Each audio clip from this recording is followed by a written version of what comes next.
Olá, eu sou a professora Cristina Negra, estamos aqui para mais um bloco de Matemática A de 12º ano. O plano para hoje vamos abordar a função logarítmica de base A, com A maior que 1, ou seja, vamos dar a noção de logaritmo de um número positivo. Vamos então, função logarítmica. Então, consideramos a função exponencial definida deste modo, ou seja, de domínio R e conjunto de chegada R+, que a cada x faz corresponder 2 elevado a x, ou seja, a função exponencial de base 2. Temos ali o gráfico, ou parte do gráfico da função exponencial que está ali referida. O que é que nós podemos dizer sobre esta função? Sabemos que esta função é bijetiva, ou seja, é injetiva e sobrejetiva. Injetiva, nós até já abordámos isso num outro bloco, objetos diferentes correspondem a imagens diferentes, e o ser sobrejetiva. Uma função é sobrejetiva quando o conjunto de chegada coincide com o contradomínio. Ou seja, o contradomínio de uma função exponencial, como sabem, é R+, e neste caso é também o seu conjunto de chegada. Isto porquê? Porque nós sabemos, vocês já deram isto no 11º ano de escolaridade, que uma função bijetiva admite função inversa. É o caso desta. Esta função admite função inversa. E a função inversa desta função que aqui está, que denominei por f, é que é a função logarítmica de base 2. Representa-se abreviadamente assim, LOG, as 3 primeiras letras da palavra logaritmo, e depois o 2 em índice. Reparem que o 2 é a base da função logarítmica e escreve-se em índice. Não se preocupem, já vamos ver o que é que significa, mas no fundo é a função inversa desta outra função. Sendo a função inversa, o que é que acontece? Reparem, se esta função tem domínio R e contradomínio R+, a sua inversa, como o próprio nome indica e de acordo com a definição de função inversa, já vai ter como domínio R+, e contradomínio R. Ou seja, já sabem que a função inversa troca, digamos assim, o domínio e o contradomínio com a função da qual é inversa. E o que é que também sabemos mais? Sabemos que o seu gráfico, reparem, tem aqui a vermelho o gráfico da função logaritmo na base x, na base 2, e aqui o gráfico da função exponencial de base 2, nós sabemos que o gráfico de uma é a imagem do gráfico da outra por reflexão relativamente a esta reta de equação y igual a x, que é a bissetriz dos quadrantes ímpares. Pronto. Então temos ali uma primeira abordagem, digamos assim, da função logarítmica, neste caso de base 2. Vamos então perceber o que é isto de logarítmico e o que é isto de logaritmo. Vamos analisar então esta situação. Já vimos que a função f, que é exponencial, tem este domínio e este contradomínio, define-se desta maneira, e a função f-1, que acabámos de definir, escreve-se deste outro modo e tem domínio R+. Vamos analisar, vamos observar bem ali o gráfico e vamos analisar o que é que isto quer dizer. Reparem, o que é ser função inversa? Significa que se 2 elevado a x vai dar y, o x é o objeto, o y é a imagem, a função inversa funciona de modo inverso, daí ter-se atribuído o nome de função inversa. Ou seja, o logaritmo de y na base 2 vai ser igual a x. Observem o que aqui está. O 2 elevado a x dá y, o y aqui era a imagem, aqui nesta função passará a ser o objeto. Ou seja, logaritmo de y na base 2 igual a x, que é isto a essência da função inversa, não só da exponencial e logaritmo, como outra qualquer. Então, observemos aqui o gráfico que eu até assinalei ali. Reparem, 2 elevado a 0 vai dar 1. Reparem, é este ponto que está aqui marcado a azul. 2 elevado a 0, a imagem do 0 é 1. O que é que isso significa na função inversa? Significa que se o ponto de coordenadas 0, 1 pertence ao gráfico de f, o ponto de coordenadas 1, 0 pertence ao gráfico da inversa. Que é isso que significa. Então, o que é que acontece? Significa que o logaritmo de 1 na base 2 dá 0. Reparem, e vou já chamar-vos a atenção. Este número, o 2, elevado a 0 vai dar 1. Reparem, 2 elevado a 0 vai dar 1. Este, elevado àquele, vai dar aquele. Vamos fazer mais um exemplo. Outros pontos ali, que temos ali assinalados também no gráfico de f e no gráfico de f-1. 2 elevado a 1 dá 2. Então, o logaritmo de 2 na base 2 vai dar 1. Ou seja, porquê? A base, elevada a este número, vai dar aquele. 2 elevado a 1 vai dar 2. Estão a ver? Estão ali assinalados os pontos. Ainda um outro exemplo. 2 ao quadrado vai dar 4. Quer dizer que o ponto de coordenadas, reparem, 2, 4, pertence ao gráfico de f. Ora, o que é que pertence ao gráfico da inversa? Se 2, 4 pertence ao de f, 4, 2 pertence ao gráfico da inversa. O que é que isso significa? Que o logaritmo de 4, na base 2, vai dar 2. Este número, a base, elevado a 2, vai dar 4. Estão a ver a relação que existe? No fundo, é a operação inversa. Então, o que é que significa se eu vos pedir qual é que é igual o logaritmo de 8 na base 2? que é que eu tentei explicar? O que é que vai ser este número? Este número vai ser o número que eu tenho de elevar o 2 para dar 8. Ou seja, no fundo, é um expoente. Qual é o número a que eu tenho de elevar o 2 para me dar 8? Qual é? Não vão responder, respondo eu. Vai ser 3, não é? 2 ao cubo dá 8. Por isso o logaritmo de 8 na base 2 é 3. Porquê? Porque 2 ao cubo é 8. Reparem que estamos a fazer o raciocínio inverso. Não fosse ela a função inversa da função exponencial. Então o logaritmo de um número, qualquer numa determinada base, é o número que eu tenho de elevar a base para dar o número que lá está. No fundo, é um expoente. É o expoente, digamos assim, para dar aquela potência. Vamos então definir a função logarítmica desta maneira. Dado um A pertencente a R mais exceto 1, define-se função logaritmo de base A, representa-se assim, log índice A, como sendo a função inversa da função de domínio R e contradomínio conjunto de chegada R+, definida por f de x igual a A elevado a x. E cá está novamente a mesma coisa. O número é igual ao logaritmo de x na base A. Reparem, se esta base do logaritmo elevada àquele número dá x, ou seja, se A elevado a y dá x. Esta relação é importantíssima e é a base de toda a noção de logaritmo e da função logarítmica que iremos fazer para a frente. De tal maneira que eu até repeti aqui. Então, atendendo à definição de função inversa, há logo aqui duas propriedades que são muito evidentes. Vou colocá-las aqui. Reparem, se eu quiser o logaritmo de A elevado a x na base A, isto é a mesma coisa que ter só x. No fundo, estou a compor, a fazer a composição entre a função e a sua inversa. Porquê? Lembram-se o que eu disse? Qual é o número que eu tenho de elevar a A para dar A elevado a x? Obviamente, é x. Pronto. Então, isto é logo uma maneira muito óbvia. Outra coisa é fazer também a composição da função e da sua inversa, mas de outra ordem. Reparem, se eu tiver um número levantado ao logaritmo, reparem que a base do logaritmo e a base da exponencial são a mesma, quer numa situação, quer na outra. Já viram? Então, se eu quero, reparem, qual é o número que eu tenho de elevar o A para dar x, se eu levanto o A a esse número, dá-me x. Estão a ver? Isto aqui é algo semelhante que se vocês tivessem, por exemplo, a operação elevar ao quadrado e a raiz quadrada de um número. Também vocês sabem que uma coisa, em certas circunstâncias, pode anular, digamos assim, a outra, não é? Raiz quadrada de 2 ao quadrado dá 2. É exatamente o mesmo. O raciocínio, claro, aqui as propriedades não são as mesmas. Então vamos ver alguns exemplos. Eu posso dizer que o logaritmo de 4 ao quadrado na base 4 é 2, logo diretamente. Reparem, porquê? Já tenho ali o expoente a que eu tenho de elevar a base. Reparem que temos quer o logaritmo, quer a exponencial na mesma base. Posso logo dizer que é 2. E também, se eu tiver 3, elevado a um logaritmo na base 3 de 81, eu já sei que elevar o 3 ao logaritmo na base 3, reparem, é a mesma coisa que ter 3 elevado a 4, 81. Cá está, reparem. Operações inversas, temos o 81. Pronto.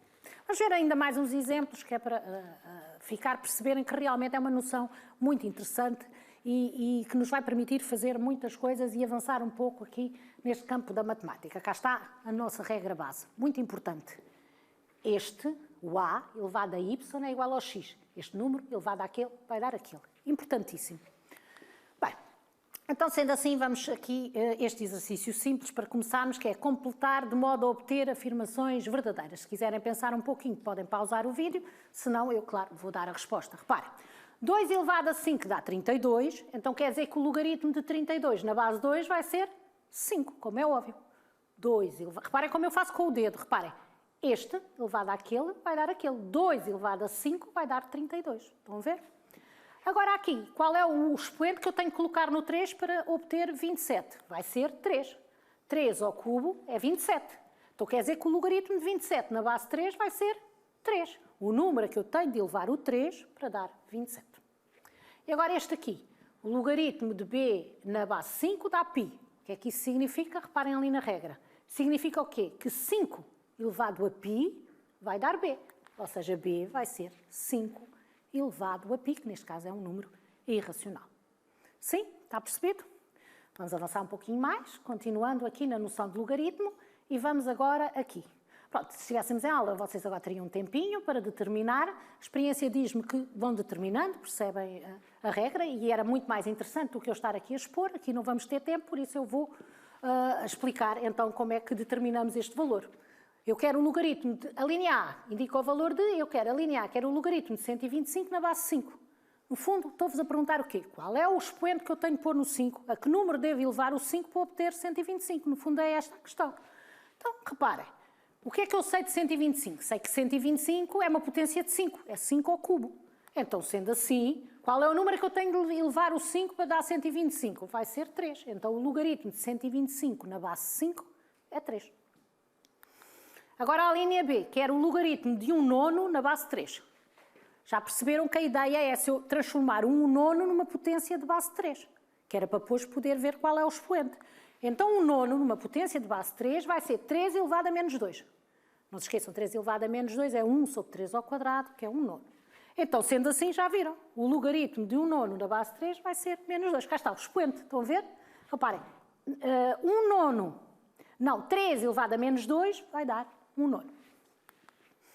E agora ali a linha C, a mesma coisa. Já perceberam que a ideia, se possível, quando é um número, digamos assim, inteiro, ou um número racional, neste caso, repara, é raiz cúbica 16, transformar, digamos assim, ou escrever o número raiz cúbica 16 numa potência de base 2. Então, sendo assim, raiz cúbica 16 é raiz cúbica de 2 elevado a 4. Raiz cúbica de 2 elevado a 4 é 2 elevado a 4 terços. Recordam-se, regra da potência de expoente racional. 2 elevado a 4 terços. Então, sendo assim, o que é que quer dizer? O logaritmo de raiz cúbica 16 na base 2 é igual a 4 terços. Porquê? Reparem, volto a chamar a atenção. 2 elevado a 4 terços é igual a raiz cúbica de 16. Estão a perceber?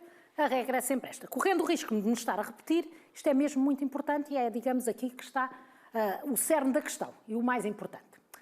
Existem logaritmos que, pela sua base, têm um nome especial. É o caso do logaritmo decimal, que nós representamos assim log, sem ter nada em índice, ou seja, não representamos nada em índice, só representamos por log, que é o logaritmo quando a base é 10. É chamado logaritmo decimal e são os logaritmos de base 10. Por isso, quando vocês virem que não está assinalada a base do logaritmo, já sabem que se está a referir a um logaritmo base 10.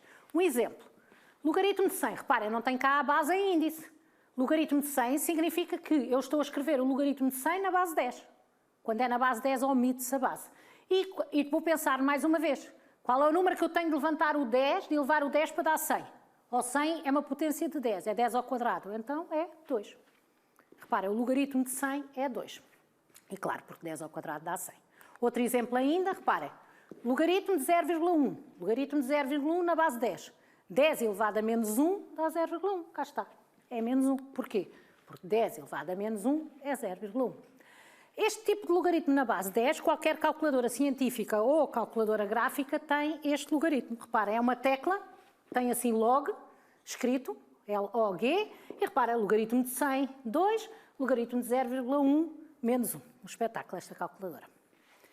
Também ainda existe um outro logaritmo também com um nome especial, que é o chamado logaritmo neperiano, e que se representa assim, LN, também sem indicar a base em índice. Neste caso, a base destes logaritmos, que nós representamos por LN, é o número E, o número de Neper. Por isso, neperiano, vem de número de Neper. Pronto, e representa-se assim por LN. Mas a maneira é exatamente a mesma. Repara, se eu vos pedir LN de E, se eu escrever só LN de E, eu estou-vos a dizer que pretendo o logaritmo de E na base E. Qual é o número que eu tenho de elevar o E para obter E? É 1. Por isso aquele logaritmo é 1. Se eu quiser agora LN, logaritmo neperiano de raiz de E, é a mesma coisa que pedir logaritmo de raiz de E na base E. Isto até vou deixar de escrever. Vai aparecer sempre LN quando a base for E. Ora, E elevado a 1 meio vai dar raiz de E, então cá está. Mais uma vez, também qualquer calculadora científica ou qualquer calculadora gráfica também tem uma tecla com LN. Esta, por exemplo, tem aqui, tem a tecla a preta, LN de E dá 1, LN de raiz de E, 0,5, que é 1 meio, é o mesmo que está ali. Pronto, então temos em qualquer calculadora, seja ela qual for o modelo, podemos calcular valores aproximados ou valores exatos, dependendo do valor que lá tivermos, logaritmos de base E e logaritmos de base 10. Vamos prosseguir e vamos estudar agora então a função logarítmica. Já vimos que o seu gráfico é algo deste tipo, porque é a imagem do gráfico de A elevado a x de base maior que 1 relativamente à reta da equação, uma reflexão relativamente à reta da equação y igual a x, e vamos então fazer um estudo muito intuitivo desta função assim. Sabemos que o seu domínio, por ser a inversa da exponencial, é R+, e sabemos que o seu contradomínio é R. Isto significa que só existem logaritmos de números positivos. Se o domínio é R+, só existem logaritmos de números positivos. Sabemos que a função é contínua. A monotonia, reparem, vai ser sempre uma função crescente, tal como a exponencial. Quer dizer que se x1 for menor que x2, elementos do domínio, o logaritmo desses números também mantém a mesma relação de ordem, ou seja, o logaritmo na base A de x1 é menor que o logaritmo na base A de x2. Também é injetiva, quer dizer que a objetos diferentes correspondem a imagens diferentes, quer dizer que se x1 for diferente de x2, ambos no domínio, os seus logaritmos também vão ser diferentes. E neste caso, esta função, a função exponencial não tem zeros, neste caso esta função tem um zero e é sempre no 1, reparem. O logaritmo de 1, é algo que também devem fixar e compreender, é que o logaritmo de 1 em qualquer base é sempre zero. O número a que eu levanto este para dar aquele, A elevado a zero, dá sempre 1. Por isso o logaritmo de 1 em qualquer base é sempre zero. Também podemos observar aqui alguns limites, intuitivamente. O limite quando x tende para mais infinito do logaritmo de x na base A, não se esqueçam que o nosso A é maior que 1, é esse o caso que estamos a estudar, vai ser mais infinito. E o limite quando x tende para 0 mais, reparem, limite quando x tende para 0 mais, estou a aproximar-me de zero por valores à direita, vai ser menos infinito. Até porque a função exponencial tem de assíntota à reta da equação y igual a zero, se esta é a sua inversa, a assíntota desta será x igual a zero. Ou seja, a reta da equação x igual a zero é uma assíntota vertical do gráfico de f. Convém ter uma ideia do gráfico da função, porque ajuda em muitas situações. Vamos ver então agora esta tarefa. Diz assim, na figura está a parte da representação gráfica da função f, de domínio R+, definida por f de x igual a logaritmo de x na base 9. Pronto, cá está uma função logarítmica. P é o ponto do gráfico de f que tem ordenado a 1/2, está aqui assinalado na figura, e P é a abscissa do ponto, e temos então as respostas, temos 4 opções, é uma questão de escolha múltipla. Então, nós sabemos que a ordenada do ponto P é 1/2. Então, o que é que isso significa? Significa que se o ponto P pertence ao gráfico de f, o que é que isso acontece? Significa que ele tem uma abscissa x, que eu não sei, aliás é essa a questão, mas sei que a sua ordenada é 1/2. Ora, se pertence ao gráfico da função f, significa que a imagem do x, ou seja, f de x vai ter de ser 1/2. Eu procuro o x de tal maneira que f de x seja igual a 1/2. Procuro o objeto que tem imagem 1/2.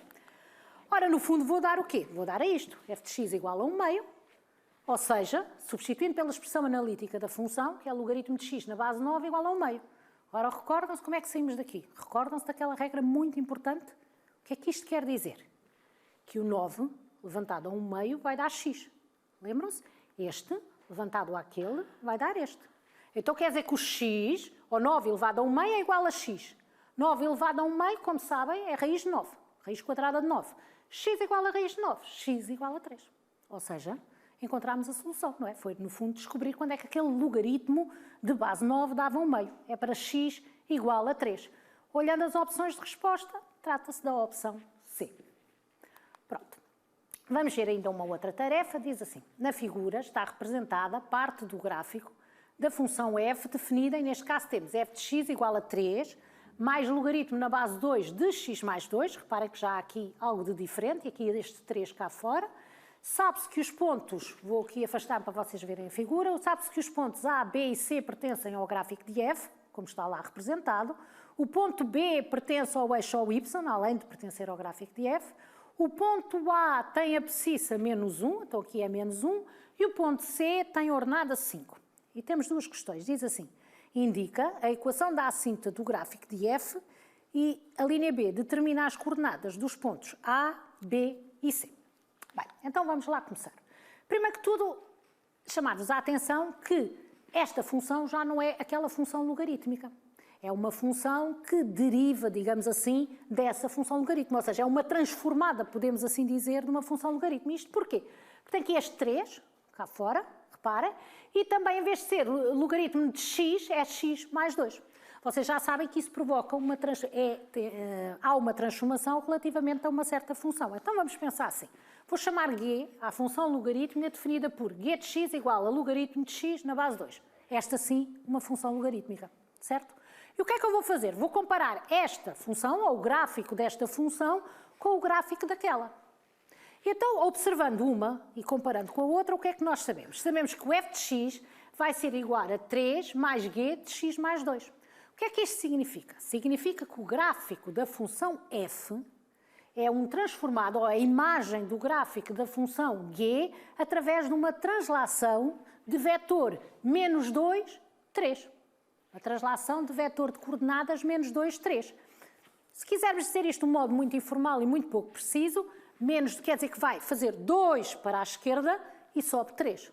Isto, claro, não é esta a coisa, mas se quiserem fazer assim uma imagem visual, é uma translação associada ao vetor de coordenadas menos 2, 3. Então, o que é que isto quer dizer? Se a função g tem como assíntota vertical a reta de equação x igual a 0, e se eu disse que o vetor, a translação ia ter coordenadas menos 2, 3, quer dizer o quê? Quer dizer que esta assíntota vai do 0 para o menos 2. Reparem, não é? De 0 para menos 2. Então, sendo assim, a reta de equação x igual a menos 2 é a assíntota do gráfico de f. A translação vertical de 3 unidades não provoca diferenças numa assíntota vertical. Reparem, só a translação horizontal é que provoca. Podemos ver agora aqui no gráfico, só uma questão de ilustrar. Reparem, tenho aqui no gráfico a função logarítmica, a função g, que eu chamo em g, que é o logaritmo de x na base 2, e aqui a função f, uma no y1, outra no y2, e pedi aqui à calculadora o gráfico. Reparem, a verde temos a função logaritmo de x na base 2, que é a função logarítmica, e a vermelho temos a função 3 mais logaritmo de x mais 2 na base 2. Reparem, assim. E até assinalei também, pedi à calculadora que me assinalasse a assíntota vertical. E reparem, a assíntota vertical da função g é esta aqui, é o eixo OY, certo? Ao fazer a translação, o que é que acontece? Olhem para aqui, para este ponto, por exemplo, aqui o ponto de coordenadas 1, 0. Eu disse que o vetor tinha coordenadas menos 2, 3. Então, reparem, está aqui no 1, menos 1, menos 2, 3. Cá está, passa para ali. Também a reta, não é? Menos 1, menos 2, passa a ser a reta da equação x igual a menos 2. Pronto. Isto para pensar um pouquinho em termos de transformações de funções. Vamos então à linha B. A linha B diz assim: determina as coordenadas dos pontos A, B e C. Reparem, e agora ali é muito importante o que temos ali. Temos que ver muito bem que condições é que temos. Reparem que o A, o B e o C, o A, o B e o C, são pontos do gráfico de f, que é aquela expressão que ali está. Vamos ver o que é que sabemos do ponto A. Então, o ponto A pertence ao gráfico de f e tem abscissa menos 1. Está aqui escrito. O ponto A tem abscissa menos 1. O que é que isso quer dizer? Pertencer ao gráfico de f e ter abscissa menos 1. Significa que as suas coordenadas vão ser, a sua abscissa é menos 1. E a sua ordenada? A sua ordenada vai ser a imagem de menos 1 por meio de f. Porquê? Porque pertence ao gráfico de f. Então quer dizer que a ordenada vai ser f de menos 1. Isto significa o quê? Que se nos pedem as coordenadas eu vou ter de determinar f de menos 1. Cá está. F de menos 1, como qualquer imagem que eu queira calcular numa determinada expressão ou numa função que eu tenha uma expressão analítica, é substituir o x por menos 1. Vou substituir e fica 3 mais logaritmo de menos 1 mais 2. Reparem, substituir o x por menos 1, logaritmo na base 2, e cá foi. E obtenho 3 mais logaritmo de 1 na base 2. E agora, será que já estão em condições de me dizer a que é igual o logaritmo? No fundo é substituir ali por aquele valor. Alguns de vocês estarão a pensar, mas há bocado a professora apareceu ali a calculadora e tinha lá. Em alguns casos, algumas calculadoras podem ajudar, mas não quer cá batotas agora. O que é igual o logaritmo de 1 na base 2? É o mesmo perguntar o quê? O que eu vos disse? Que número, que expoente é que eu tenho de pôr no 2 para me dar o 1? Vai ser o 0, obviamente. 3 mais 0, que vai dar 3. Isto porquê? Reparem, se lembrarem, eu até disse o que há pouco. Eu disse que o logaritmo de 1 em qualquer base é sempre 0. Porquê? Exatamente pelo mesmo motivo. Então pronto, vai dar 3. Quer dizer que as coordenadas do ponto A são menos 1, 3. Feito. Vamos fazer o mesmo para as coordenadas do ponto B. O ponto B não temos, parece, nem abscissa nem ordenada, parece, mas temos esta informação. Diz assim, o ponto B pertence ao eixo OY. Reparem, ali está representado.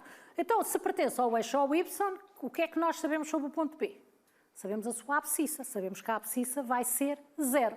Como ele também pertence ao gráfico de f, então sabemos que B vai ser igual a 0, f de 0.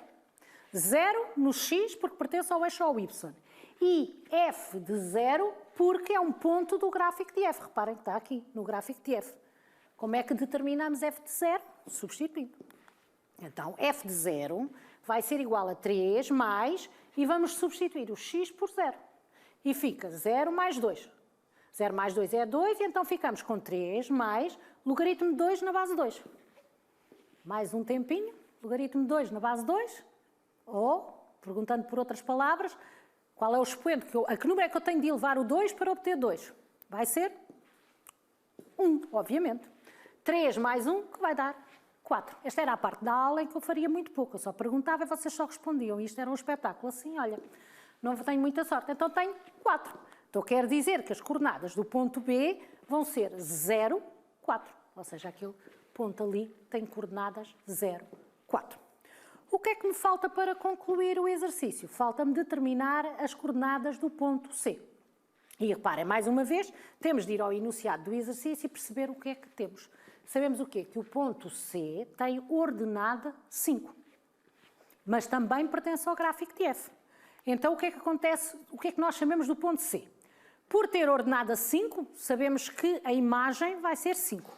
Não sabemos é a abscissa. Reparem, neste caso é ao contrário do ponto A. No ponto A sabíamos a abscissa e sabíamos que pertencia ao gráfico de F. No caso do ponto C, sabemos a ordenada e sabemos que pertence ao gráfico de F. Então, sabemos que o ponto C, o ponto C, isto aqui é C. Está aqui mal, tenho que corrigir. Aqui o ponto C tem abscissa x e ordenada 5. E sei que ele tem de ser de tal maneira que f de x dê 5. Porquê? Pertence ao gráfico de F. Então, sendo assim, cá vou eu. f de x igual a 5, pego na expressão analítica da função 3 mais logaritmo de x mais 2 na base 2 igual a 5. É o processo inverso de há pouco. Então, o que é que eu faço? Vou isolar o logaritmo num dos membros, vou deixar ficar no primeiro membro e passo o 3 para o outro lado. Logaritmo de x mais 2 na base 2. E agora, o que é que... E 5 menos 3 vai dar 2. Então, no fundo, eu obtenho isto que está aqui. Logaritmo de x mais 2 na base 2 igual a 2. Então, reparem, qual é? Agora, como é que eu descubro aquele valor? Qual era a regra? Recordam-se? Então, como é que é? Este, elevado àquele, dá este. Então, o que é que acontece? X mais 2, reparem, vai ser igual. O 2, que é a base do logaritmo, elevado a este número, 2 ao quadrado, é x mais 2. Não é? É sempre. Não se esqueçam desta regra, é importantíssimo. Vou estar constantemente, sempre que estiver a falar dos logaritmos. Então, 2 ao quadrado é igual a x mais 2, ao quadrado é 4 e dá x igual a 2. Quer dizer que o ponto C tem coordenadas 2, 5. Pronto, ficamos por aqui. Esta foi uma abordagem muito ainda introdutória dos logaritmos. Não, existirão outros blocos. Não há problema. Eu vou estar por aqui. Vocês apareçam.